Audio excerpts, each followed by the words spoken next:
Matter, on the basis of the forces of attraction between the constituent particles, such as atoms, ions, or molecules, exist in three different physical states, namely gaseous state, liquid state, and solid state. You know that the constituent particles in gases and liquids are held together by relatively weak forces of attraction as compared to those in solids. As a consequence, they can translate randomly, rotate, and vibrate. Gases and liquids, thus, have the ability to flow and take the shape of their container. On the other hand, the constituent particles in solids are held together by strong forces of attraction. In other words, the constituent particles are closely packed. However, these particles can still vibrate about their fixed mean positions. Solids possess some characteristic properties attributed to their close packing. They have a definite shape and volume. They lack the ability to flow. They are incompressible.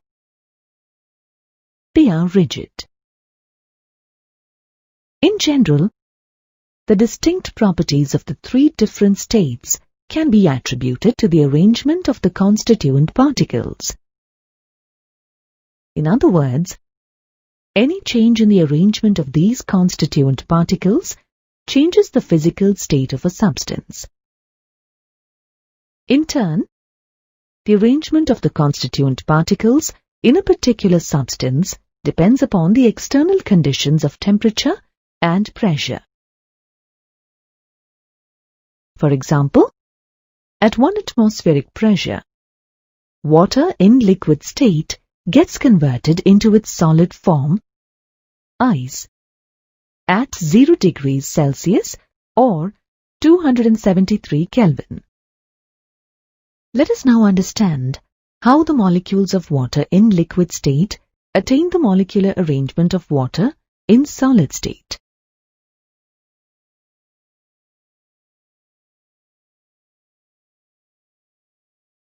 On cooling, the potential energy of the liquid molecules is released in the form of thermal energy. As a consequence, the space between the molecules decreases and the intermolecular forces of attraction increase. Also, the molecules lose their translator movement and rotatory movement, and they can only oscillate about their fixed mean positions. Thus, the molecules of the liquid attain the molecular arrangement of the solid. Let's take a quick look at how the structure and properties of a solid are correlated to one another.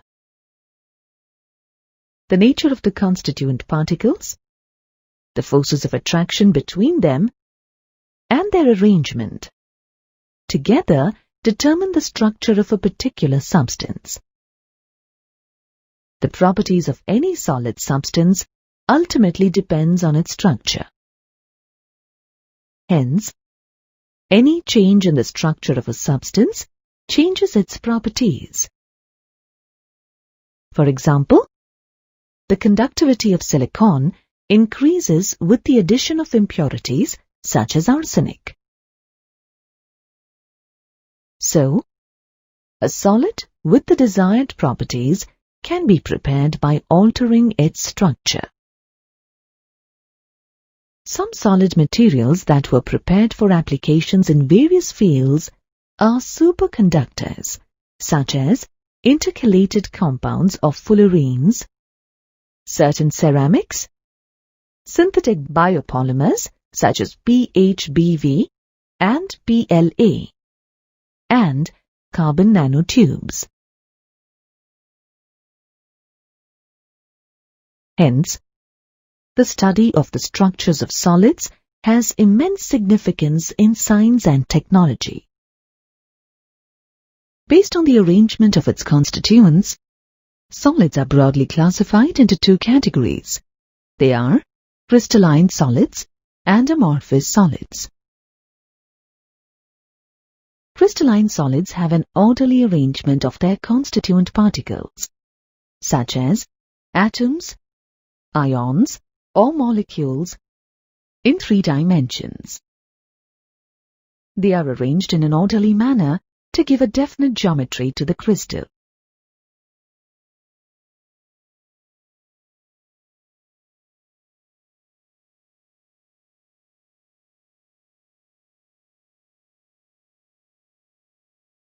Thus, a crystal is defined as a solid figure that has a definite geometrical shape, with flat faces and sharp edges. Quartz and sodium chloride are examples of crystalline solids. Now let's discuss amorphous solids. The term amorphous has been derived from a Greek word, omorph, which means shapeless.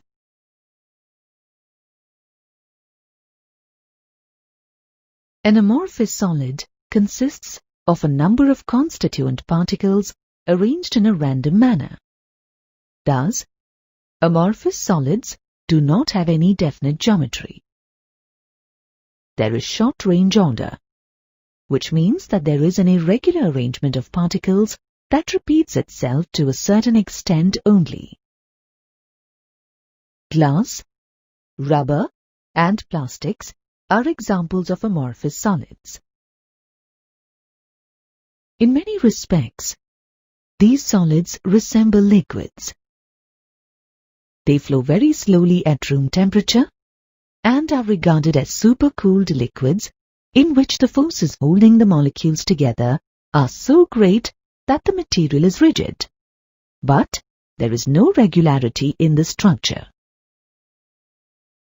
The flow of these solids is clearly observed in glass panes fixed to the windows or doors of old buildings. These are found to be slightly thicker at the bottom than at the top. The best example of crystalline solid is quartz, and of amorphous solid is quartz glass. Their arrangement is shown here. From these two images, you can clearly observe that both solids have similar arrangements. However, in quartz glass, there is short-range order. A crystalline solid has a sharp melting point. That is, when it reaches its melting point, it immediately changes into liquid form. These are considered true solids. Amorphous solids do not have sharp melting points. These soften over a range of temperature and can be molded and blown into various shapes. These solids behave as crystalline at a certain temperature. These are considered pseudosolids or supercooled liquids.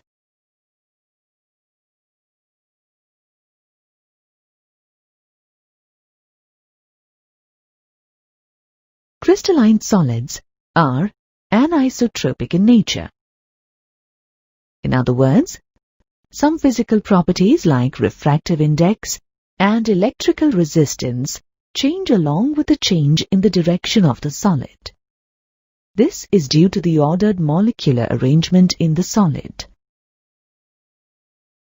Amorphous solids are isotropic in nature. In other words, they show the same physical properties in all directions.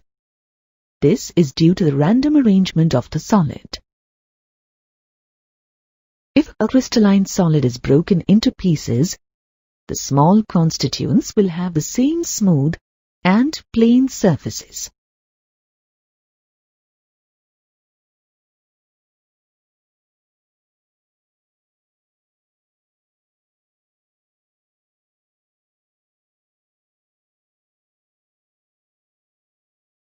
Crystalline solids have definite heat or fusion values, while amorphous solids do not. Another important property of these solids is symmetry. Crystalline solids show plane of symmetry, axis of symmetry, and center of symmetry. On the other hand, amorphous solids do not show any symmetry.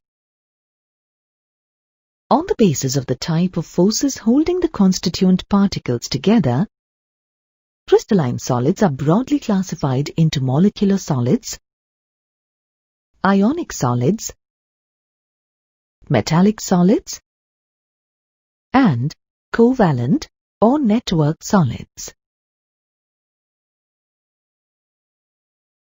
Let us begin our discussion with molecular solids. The constituent particles in these type of solids are either atoms or molecules. The atoms or molecules are held together by weak forces of attraction. Further, on the basis of the nature of the intermolecular forces of attraction, molecular solids are divided further into non-polar molecular solids, polar molecular solids, and hydrogen-bonded molecular solids. Let's discuss each in turn. In non-polar molecular solids, the constituent particles are either atoms or molecules. The atoms or molecules in these solids are held together by weak dispersion or London forces. As a consequence, these molecules have low melting and boiling points.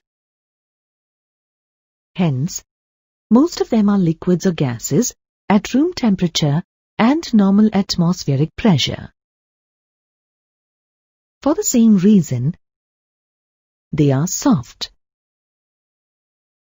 As the electrons remain localized to particular atoms or bonds, these are non-conductors of electricity.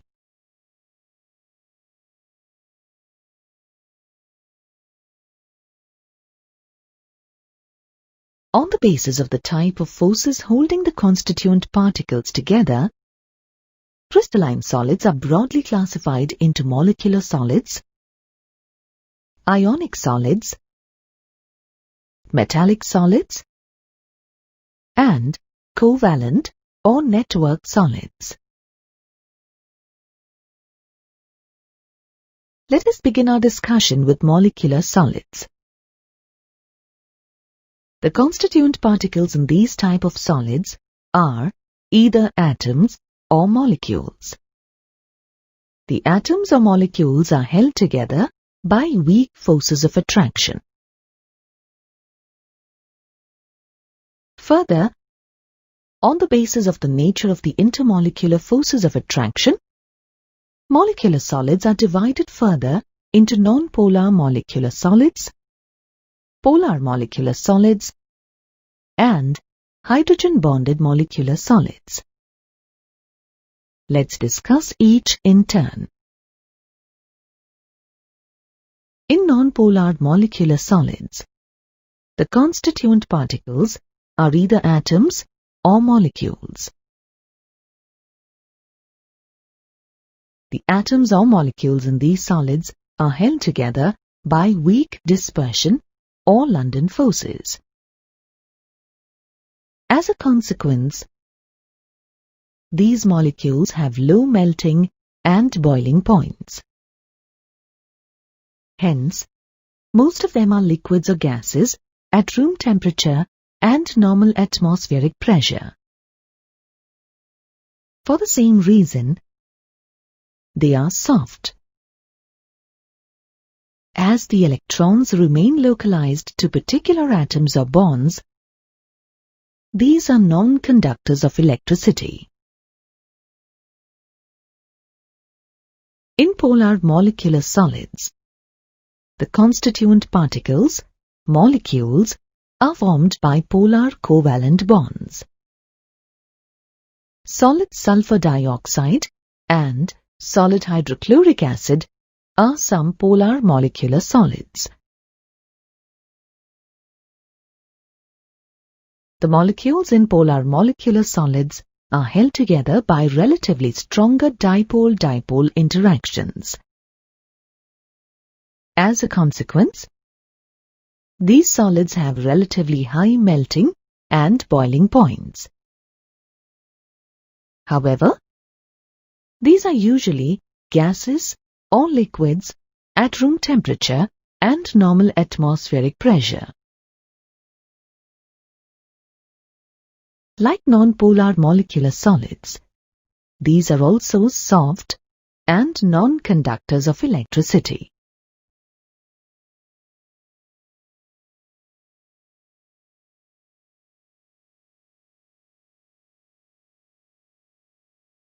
In hydrogen-bonded molecular solids, like polar molecular solids, the constituent particles, molecules, are formed by polar covalent bonds.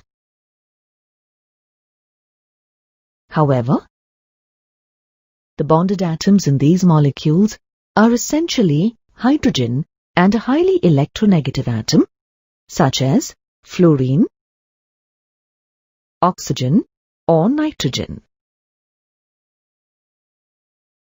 Ice and solid hydrofluoric acid are two examples of hydrogen-bonded molecular solids. The molecules in these solids are held together by strong forces of attraction called hydrogen bonds. As a consequence, these solids have high melting points among the three types of molecular solids. Like the other two types of molecular solids, these solids are also non-conductors of electricity. At room temperature and normal atmospheric pressure, these are either soft solids or highly volatile liquids. The other type of crystalline solids is ionic solids. These solids have the ions as their constituent particles.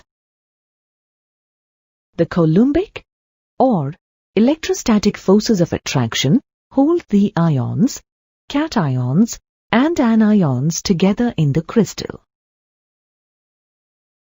These cations and anions arrange regularly in three-dimensional space to form ionic solids such as sodium chloride, cesium chloride, and zinc sulfide.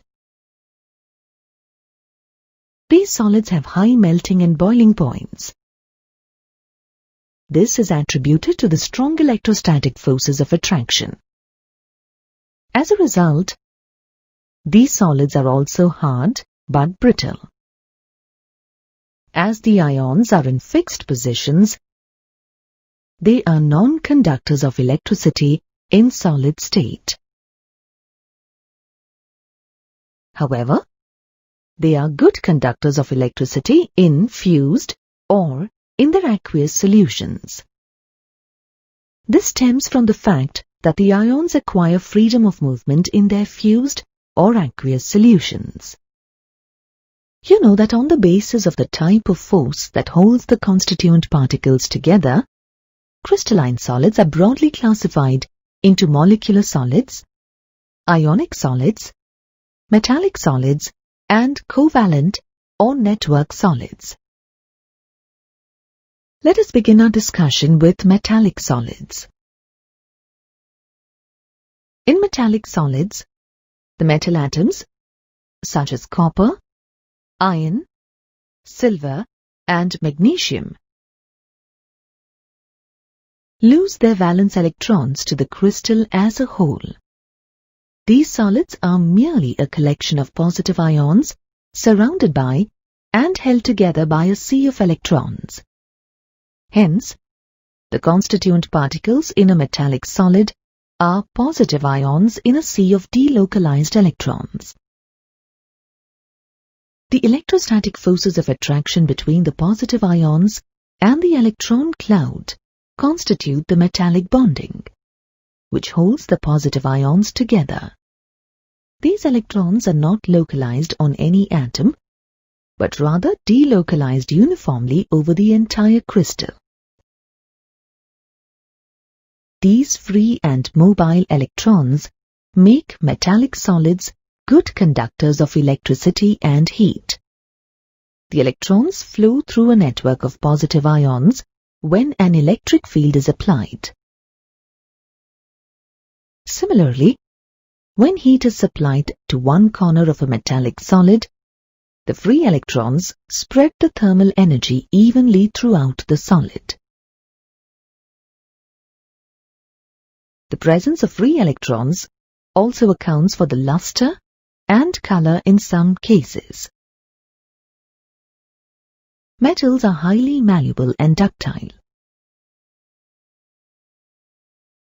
Metallic solids have fairly high melting and boiling points. The other type of crystalline solids is covalent or network solids. The constituent particles in these solids are atoms. These atoms are held together in large networks by covalent bonds. This interlocking network of covalent bonds extends throughout the crystal in all directions. Hence, covalent solids are also called network solids. They are also termed as giant molecules. Diamond, graphite, and quartz are some network solids. As the atoms are held by strong covalent bonds, these solids are very hard and possess very high melting points. These solids are non-conductors of electricity, except for graphite.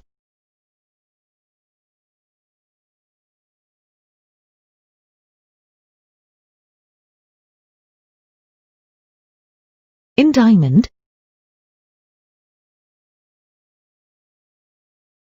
each carbon atom is bonded tetrahedrally to 4 other carbon atoms. Thus, a regular tetrahedral arrangement of carbon atoms bonded to one another in a 3-dimensional manner forms a network, resulting in a rigid giant molecule. Note that diamond is the hardest substance known and has a melting point of 3550 degrees Celsius. On the other hand, graphite is an exceptionally good conductor of electricity and is extremely soft. In graphite, each carbon atom is bonded to 3 other carbon atoms, resulting in hexagonal rings, which, when repeated throughout a plane, form sheaths or layers. In its layered structure, the layers of hexagonal rings are arranged parallel to each other, as shown here. These layers are held together by weak van der Waals forces of attraction. The layers can slide over one another when impurities are present between them. On account of this, graphite is soft and can be used as a solid lubricant. As each carbon atom in graphite is bonded to only 3 other neighboring carbon atoms, the 4th valence electron is free to move about in different layers. Thus, the free mobile electrons account for the exceptional electrical conductivity in graphite.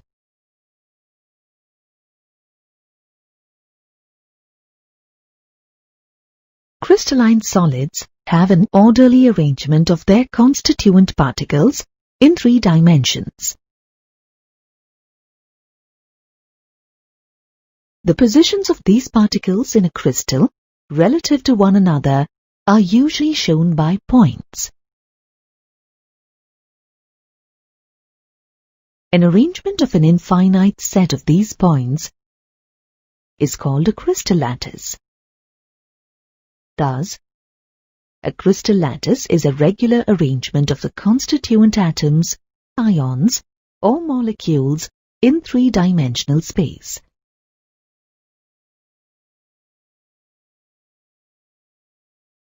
Sometimes, a crystal lattice, also called a space lattice or simply a lattice. There are only 14 possible three-dimensional lattices and are called Bravais lattices, after Auguste Bravais, a French mathematician who first described them. Now let's look at the characteristics of a crystal lattice.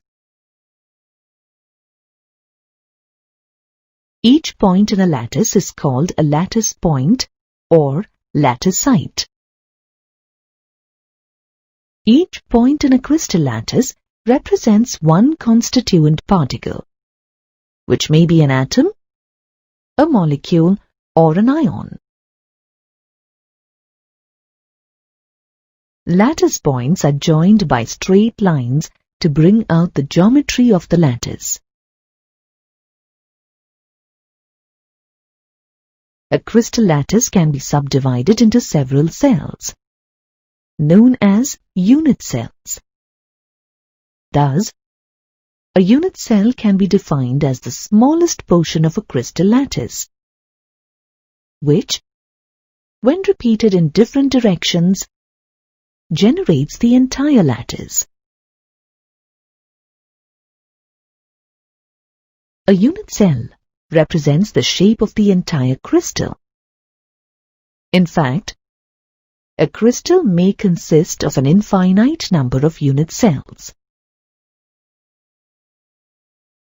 A unit cell is characterized by distances A, B, and C along three edges, and angles alpha, beta, and gamma between pairs of edges. Alpha is the angle between edges B and C. Beta is the angle between edges C and A, while gamma is the angle between edges A and B, as shown here. Edges A, B, and C may or may not be perpendicular to each other.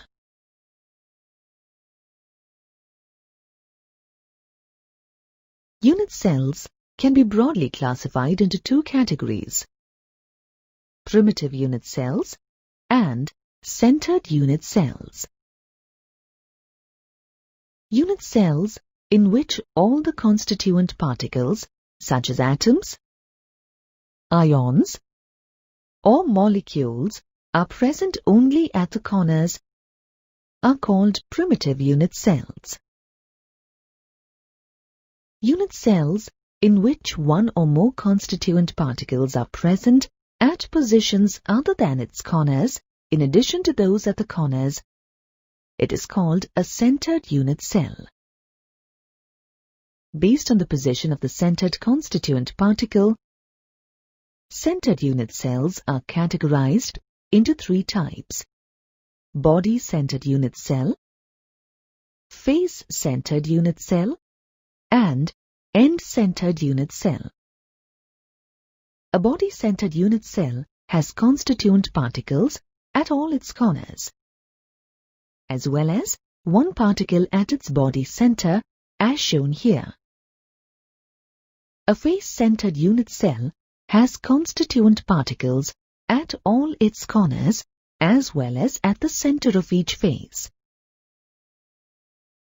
An end-centered unit cell has one constituent particle at the center of any two opposite faces besides the ones present at its corners. You know that a three-dimensional crystal lattice is generated by the translation of lattice parameters A, B, and C. Based on lattice parameters, we have 7 popular crystal systems, namely cubic, tetragonal, orthorhombic, hexagonal, rhombohedral, monoclinic, and triclinic. Let's discuss each in detail.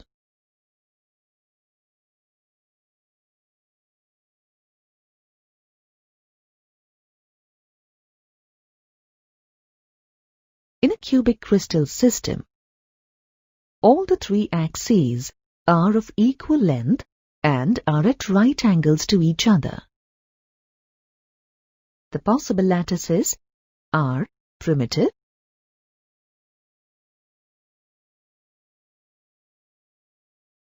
body-centered, and face-centered, as shown here. Sodium chloride, zinc blende, and copper are well-known examples of this type. In a tetragonal crystal system, the three axes are at right angles to each other, but only two are equal. The possible lattices are primitive and body-centered. Calcium sulfate and titanium dioxide are examples of this type of crystal structure.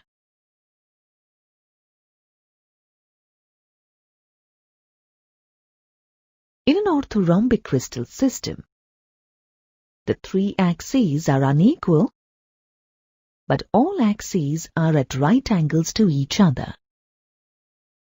The possible lattices are primitive, body-centered, face-centered, and end-centered. Rhombic sulfur, potassium nitrate, and barium sulfate are examples of this type. In a hexagonal crystal system, two edges are of equal length. Two angles are of 90 degrees and one angle is of 120 degrees. The only possible lattice is primitive. For example, graphite, zinc oxide. In a rhombohedral or trigonal crystal system, the three axes are of equal length and inclined at the same angle, but the angle is not equal to 90 degrees. The only possible lattice is primitive. Calcium carbonate and mercuric sulfide are examples.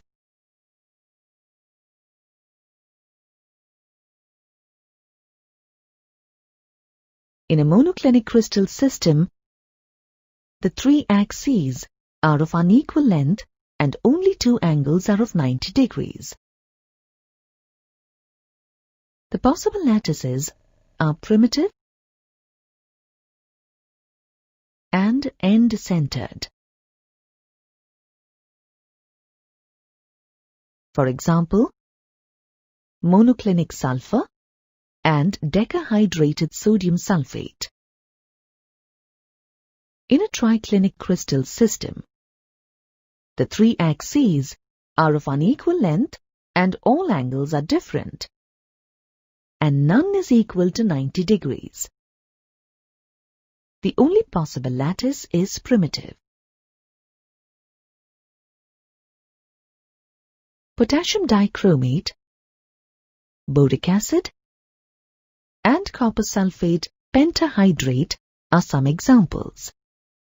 You already know that every crystal lattice is made of an infinite number of unit cells, and every lattice site is occupied by a constituent particle that may be an atom, an ion, or a molecule. Now let's examine what portion of each particle belongs to a particular unit cell. Consider three types of cubic unit cells. For the sake of simplicity, assume that the constituent particle is an atom. Let's start with a simple or primitive cubic lattice. A simple cubic lattice consists of 8 atoms at the 8 corners of a cube. In the open structure shown here, the distances between the atoms are greatly exaggerated.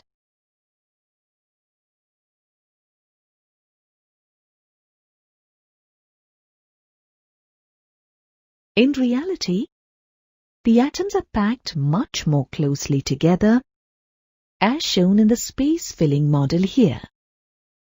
The space-filling model shows that the atoms touch along the edges of the cell. By considering the portion of atoms inside the cell boundary, we can generate a unit cell of a simple cubic lattice.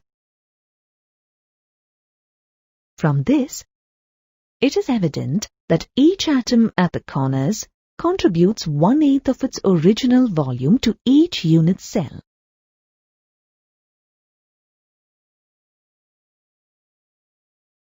There are 8 atoms at the 8 corners.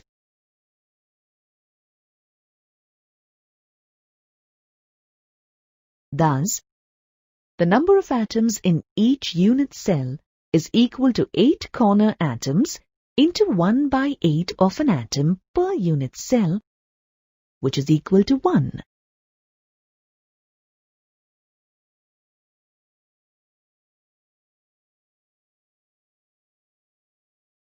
A body-centered unit cell contains 8 corner atoms, just like in a simple cubic unit cell. However, there is one more atom at its body center. As a result, the atoms at the corners no longer touch along the edges of the cell in the space-filling model.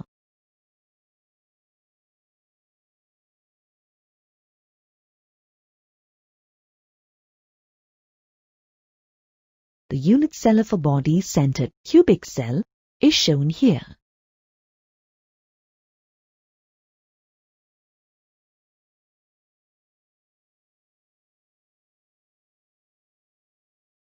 It is clear that the 8 atoms at the corners contribute 1/8 of their actual volume each.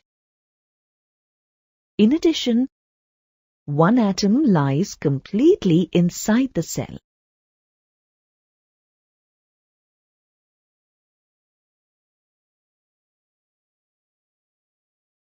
Therefore, the number of atoms at the corners per unit cell is equal to 8 corner atoms into 1/8 of an atom per unit cell, which is equal to 1.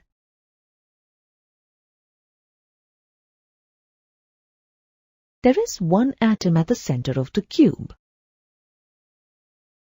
Thus, the total number of atoms in a body-centered cubic unit cell is 2.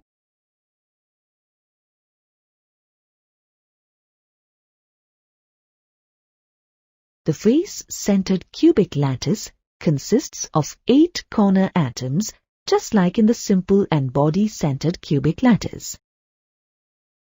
However, it also contains 6 more atoms at the 6 faces of the cube cell.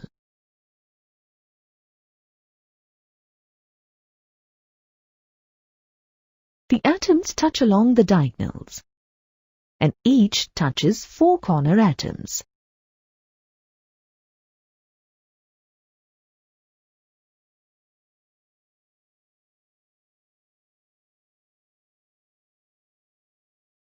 A unit cell of a face-centered cubic cell is shown here.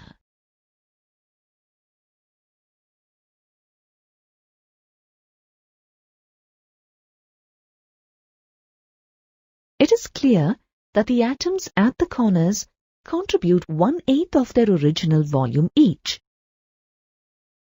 In addition, there are 6 atoms at the 6 faces, which contribute half of their original volume each. The number of atoms at the corners per unit cell is equal to 8 corner atoms into 1/8 of an atom per unit cell, which is equal to 1. The number of atoms present at the faces per unit cell is equal to 6 atoms at the faces into half an atom per unit cell, which is equal to 3.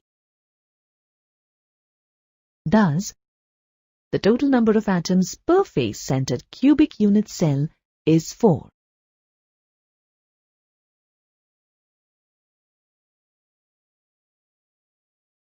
When substances form solids, they tend to pack together to form ordered arrays of atoms, ions, or molecules. Let's see how this order arises and what different kinds of arrangements are possible.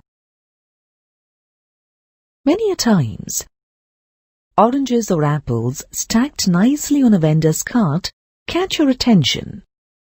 It is a practical application of close packing. A honeycomb is an excellent example of close packing found in nature. A close packing is thus defined as a way of arranging equidimensional objects in space, such that the available space is filled very efficiently. Solids are three-dimensional objects, and we will develop their structure in 3 steps. To understand how the constituent particles are packed, let us assume that these particles are hard spheres of identical size. First, let's look at close packing in 1 dimension. You can see that there is only one way of arranging the spheres in a 1-dimensional close-packed structure, that is, by arranging them in a row touching each other. In this arrangement, each sphere touches 2 neighboring spheres. In general, the number of nearest neighbors of a particle is defined as its coordination number. Therefore, the coordination number of a particle or sphere in 1-dimensional close packing is 2. Let's now look at close packing in 2 dimensions. When a number of rows are stacked up, a 2-dimensional crystal plane is generated. Obviously, there are 2 ways of stacking the rows. One way is for the rows to lie one above the other, with one sphere exactly above another. You can see that the spheres are aligned horizontally as well as vertically. If the arrangement of the spheres in the first row is said to be of A type, then the arrangement of the spheres in the successive rows is also of A type. The packing thus obtained is called AAA type packing. You can also see that each sphere is in contact with 4 other spheres, 2 on either side, 1 above and 1 below. Hence, the coordination number becomes 4. Also, if you join the centers of these 4 spheres, you will get a square. Therefore, this type of close packing is also referred to as square close packing. The other way is for the spheres of the second row to be seated on the first row in a staggered manner. That is, in the depressions of the first layer. The spheres of the third layer are placed in the depressions of the second layer, and so on. Evidently, the spheres in the third row are vertically aligned with the spheres in the first row. This pattern is followed throughout. If the arrangement of the spheres in the first layer is of A type, then the arrangement of the spheres in the second layer is of B type, and the arrangement of the spheres in the third layer is again of A type, and so on. The packing thus obtained is called ABAB type packing. You can also see that each sphere is in contact with 6 other spheres, 2 on either side, 2 in the layer below, and 2 more in the layer above. Hence, the coordination number of a sphere becomes 6. Also, if you join the centers of these 6 spheres, you get a hexagonal pattern. Therefore, this type of close packing is also referred to as hexagonal close packing. If you compare the two arrangements, you can see that in hexagonal close packing, the constituent spheres occupy the space more efficiently. Therefore, constituent particles will arrange themselves in hexagonal close packing in a plane or 2 dimensions. Some spaces are left vacant after the close packing of the spheres. These vacant spaces are called voids or interstitial sites. In the figure, the empty spaces are seen as curved triangular spaces. These spaces left between the spheres can be divided into 2 kinds, B and C. The spaces marked B are the ones in which the apex of the triangular spaces is pointing downwards, while the spaces marked C are the ones in which the apex of the triangular spaces is pointing upwards. As real crystals are all 3-dimensional in nature, we will use this 2-dimensional hexagonal close packing to build 3-dimensional structures later on in this course. Solids differ from the other states of matter in that they have long-range order. To achieve long-range order, all the constituent particles need to be arranged in a symmetrical pattern in 3 dimensions. We will extend our knowledge of close packing in 2 dimensions to build symmetrical patterns in 3 dimensions. Let's first study 3-dimensional close packing from 2-dimensional square close packing. In order to build a 3-dimensional structure, it is easier to stack 2-dimensional square close-packed planes one above the other. As you can see, the spheres are aligned horizontally as well as vertically. If the arrangement of spheres in the first layer is considered to be of A type, then the arrangement of spheres in the subsequent layers is also of A type. This 3-dimensional arrangement is referred to as AAA type packing. If you look carefully, you will find that this arrangement has resulted in the formation of a simple cubic lattice. The unit cell of this lattice is a primitive cubic unit cell. Another way to build a 3-dimensional close packing is from a 2-dimensional hexagonal close packing. As you can see, the depressions of the first layer are the ideal seats for the next layer of spheres. By placing the constituent particles or the spheres in the depressions of the first layer, a second plane of closed packed spheres lying on the first plane is generated. It is important to note that when the spheres are placed on the voids of B type in the first layer, the C-type voids are left unoccupied as no sphere can be placed in them. As the spheres of the 2 layers are aligned differently, let the arrangement of spheres in the first layer be referred to as A-type and in the second layer as B-type. A closer look at the arrangement indicates the formation of two different kinds of voids, marked as O and T.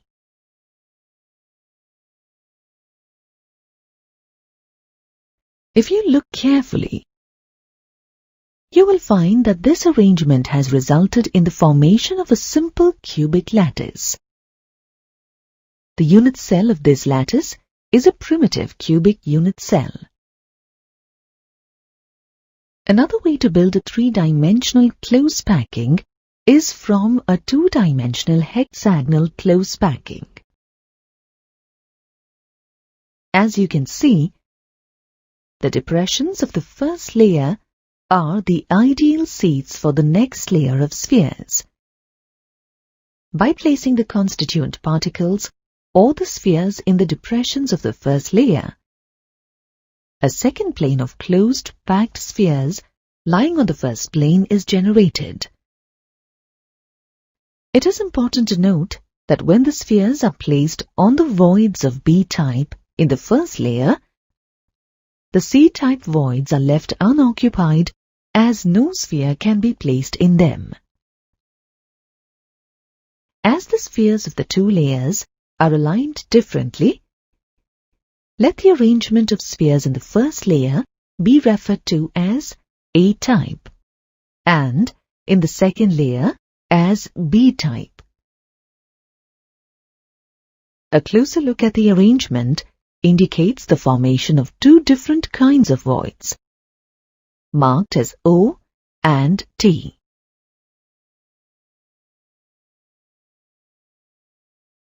It is also called cubic close packing, CCP, or face-centered close packing, FCC.